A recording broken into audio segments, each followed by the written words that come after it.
নমস্কার বন্ধুরা, village food Sanchita চ্যানেলে আপনাদের জানাই স্বাগতম। আজকে আমরা তৈরি করব কাঁচা টমেটোর চপ। আমার রেসিপিটা আপনারা সম্পূর্ণ না টেনে দেখবেন। শীতকালের জনপ্রিয় একটি সবজি হচ্ছে টমেটো। এই টমেটো দিয়ে নানা পদ তৈরি করা যায়। আজকে আমি দেখাবো যে টমেটো দিয়ে কীভাবে মজাদার, সুস্বাদু এবং ক্রিস্পি চপ তৈরি করা যায়। সেজন্য আমার সঙ্গেই থাকুন। কাঁচা টমেটোর চপ তৈরি করার জন্য আমি নিয়েছি মিডিয়াম সাইজের 5টি আলু ও 1টি ডিম। এগুলো আমি সিদ্ধ করে নেব।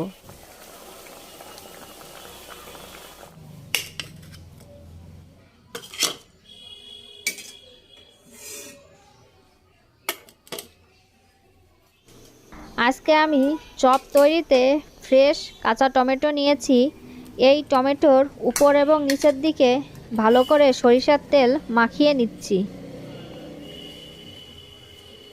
একটি ফ্রাই প্যানে সামান্য পরিমাণ সরিষার তেল দিয়ে এর মধ্যে কাটা টমেটোগুলো আমি এপিট ওপিট করে ভেজে নেব। এতে করে টমেটোতে যে কাঁচা গন্ধ থাকে সেটা আর থাকে না।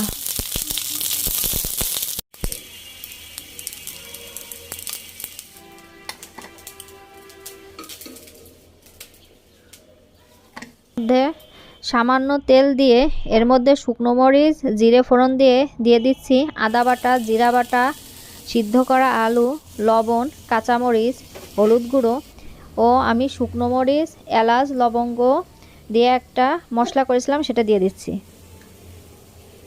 মশলা দিয়ে দেওয়ার পর আমি ভালো করে আলুগুলো নেড়েচেড়ে নিচ্ছি। এবার এর মধ্যে দিয়ে দেব চা চামচের 3 চামচ ডাল সেদ্ধ,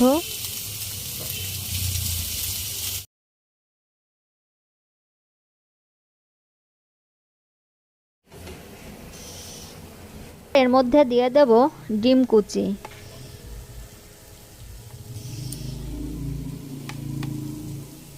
ডিম দেওয়ার পর এবার আমি নেড়েচেড়ে নেব।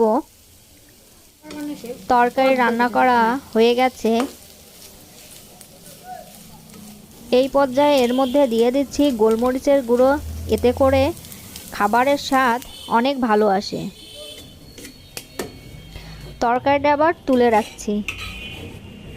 ভেজে রাখা টমেটোর মধ্যে এবার দিয়ে দেব আলু, ডিম আর ডাল দিয়ে যে তরকারিটা রান্না করছিলাম সেইটা পুর দিয়ে দেব।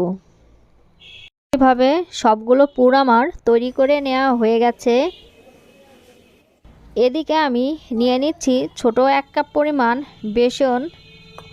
এর মধ্যে দিয়ে দিচ্ছি সামান্য পরিমাণ বেকিং সোডা এবং স্বাদমতো লবণ, আর দিয়ে দিচ্ছি ওই কাপেরই 1 কাপ জল। এবার আমি ভালো করে নেড়েচেড়ে সুন্দর একটা মিহি গোলা তৈরি করে নেব।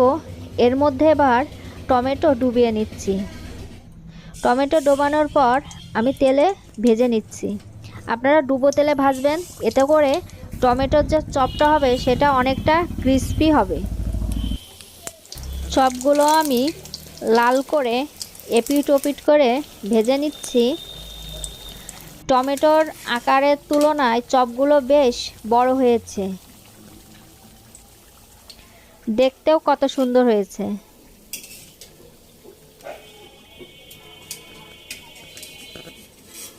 নাস্তায় নতুনত্ব আনতে চাইলে এই চপটি আপনারা অবশ্যই বাড়িতে তৈরি করে খাবেন। এই চপটি টমেটোর জন্য হবে টক, একটু ঝাল ঝাল, ক্রিস্পি এবং অনেক মজাদার একটি চপ। আমি একটি চপ কেটে দেখাচ্ছি। দেখুন ভিতরের টমেটো কি সুন্দর সিদ্ধ হয়ে গেছে।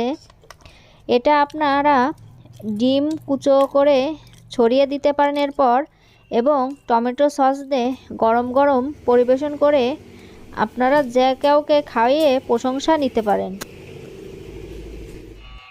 রেসিপিটি ভালো লাগলে অবশ্যই আপনারা আমার চ্যানেলটিকে সাবস্ক্রাইব করবেন, লাইক, কমেন্ট, শেয়ার দিবেন এবং আমার নিত্য নতুন ভিডিও পেতে বেল আইকন টিপে রাখবেন, যাতে করে নতুন ভিডিও ছাড়ার সঙ্গে সঙ্গে আপনারা দেখতে পারেন।